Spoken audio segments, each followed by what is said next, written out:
Ano ba ang sanhi ng insomnia? Ano ba ang mga senyales para natin sabihin na seryoso na ang ating sleep disorder? Lahat ng aspeto ng ating kalusugan ay maaapektuhan kung tayo ay kulang sa tulog.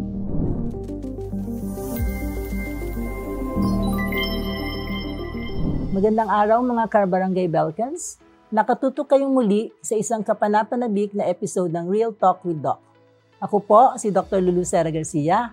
At ngayong buwan ng Marso, in line with the World Sleep Day, bigyan natin ng pansin ang mga isyung may kaugnayan sa kalidad ng ating pagtulog, particular na ang insomnia. Batay sa datos, ang Pilipinas ang nabansagang most sleepless people in Asia at ika-4 sa buong mundo. Kaya ngayong araw, tatalakayin natin ang kahalagahan ng maayos na tulog. Kasama natin ngayong araw ang isang espesyalistang may malawak na kaalaman sa pagtulog at sleep hygiene. Dr. Debbie, magandang araw. Maraming salamat sa mainit na pagtanggap, Dr. Lulu. Bago natin pag-usapan ng insomnia, Dr. Debbie, tanungin ko muna, gaano ba talaga kahalaga ang tulog sa ating kalusugan? At ano ba ang maaring maging epekto nito kung tayo ay kulang sa tulog? Marami ng pag-aaral na nagpakita na napaka-importante talaga ang mahimbing at sapat na tulog.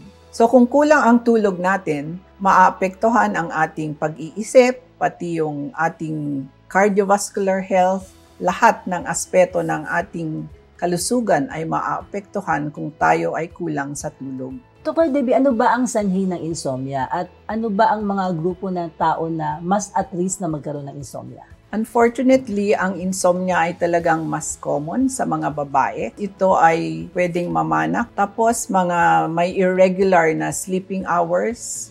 Tapos may mga sadyang tao rin na mababaw ang kanilang pagtulog. Sila ang pwedeng mas maapektuhan ng insomnia. Ano naman yung kaibahan ng insufficient sleep syndrome sa chronic insomnia? At ano ba ang mga senyales para natin sabihin na seryoso na ang ating sleep disorder? Importanteng ma-differentiate natin yung dalawa. Ang chronic insomnia kasi ay nahirapan kang either matulog, mababaw ang tulog, or masyadong maaga ng tulog, pero meron kang sapat na panahon para matulog. Kumpara sa insufficient sleep syndrome, na ang ibig sabihin ang isang tao ay kulang sa oras para makatulog. Ang isang tao ay masasabi na natin na mayroong problema sa pagtulog kung apektado na ang kanyang daytime functioning, kung di na siya nakaka-focus sa kanyang trabaho. So ang unang-unang hahanapin natin ay kung masaya ba yung isang pasyente sa kanyang tulog. Nakaramdam ba siya ng pahinga pagkatapos niyang matulog? So, ang mga taong kulang sa tulog ay kulang sa konsentrasyon sa trabaho, madaling antukin, ito na yung mga masandal tulog. Tapos, unfortunately, hindi nalalaman ng ibang tao na mga ibang sakit nila ay dahil sa kakulangan ng tulog. Pwedeng sa puso, pwedeng sa mga hormones, mga diabetes, gano'n. At saka pati na rin sa mental health. Napakaraming tao ang nagbabaliwala ng kanilang kakulangan sa tulog. Ngunit alam natin na may malubhang epekto ito sa ating katawan. Dr. Debbie, ano ba ang maaring mga komplikasyon, paliwanag mo sa amin ng mga taong may chronic insomnia regarding sa mental health, sa physical health, sa konsentrasyon at sa memorya? Kung may chronic insomnia ka, parang ang katawan mo, ang buong katawan ay nasa overdrive palagi. Wala siyang panahon na nagpapahinga kahit tulog siya.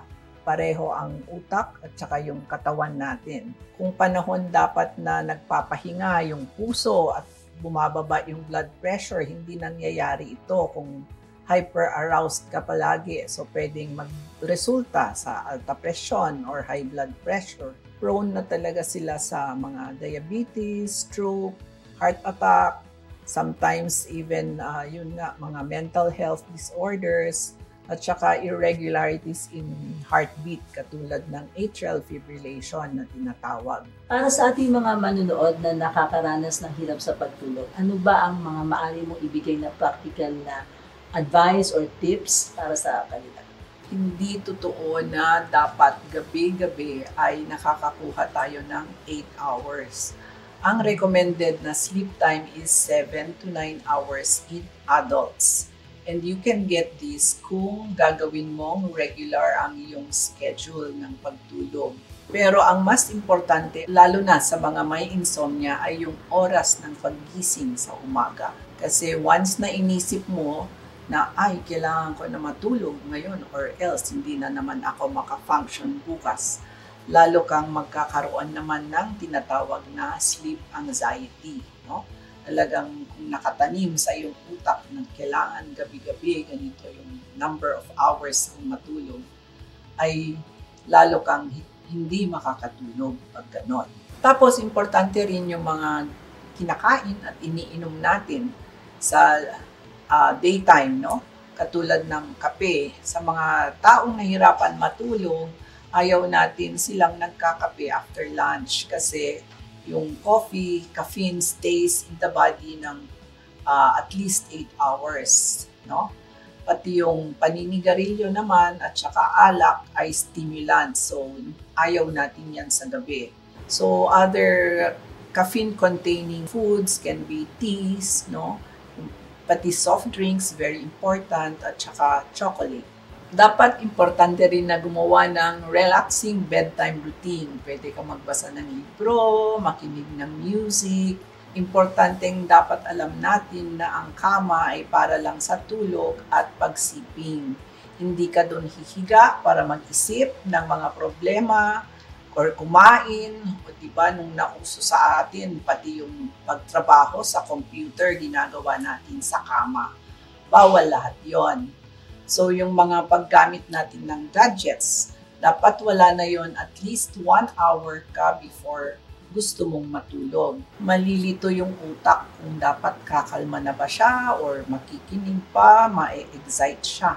Tapos, pinaka-importante din ay dapat komportable ang ating bedroom. Dapat ito ay tahimik, madilim, at saka malamig.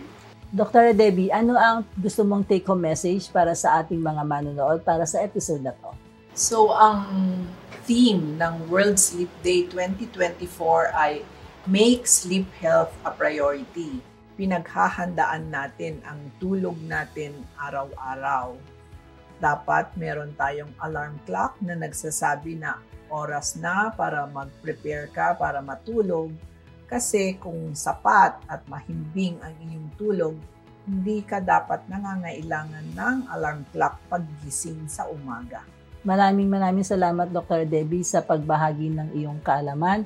Napakadami naming natutunan sa araw na ito. Mga kabarangay Belkens, tandaan natin na ang pagtulog ay hindi isang luho, kundi isang pangangailangan. Hindi siya luxury, siya ay necessity para sa ating kalusugan. Huwag na nating itong baliwalain. Sabi nga ni Dr. Debbie, let's make sleep health a priority. Muli, ito si Dr. Lulu Sara Garcia at ito ang Real Talk with Doc, kung saan ang kalusugan ay pinag-uusapan ng totohanan. Huwag kalimutang i-like at i-follow ang Belkens page. Hanggang sa muli, mga kabarangay Belkens, maraming salamat.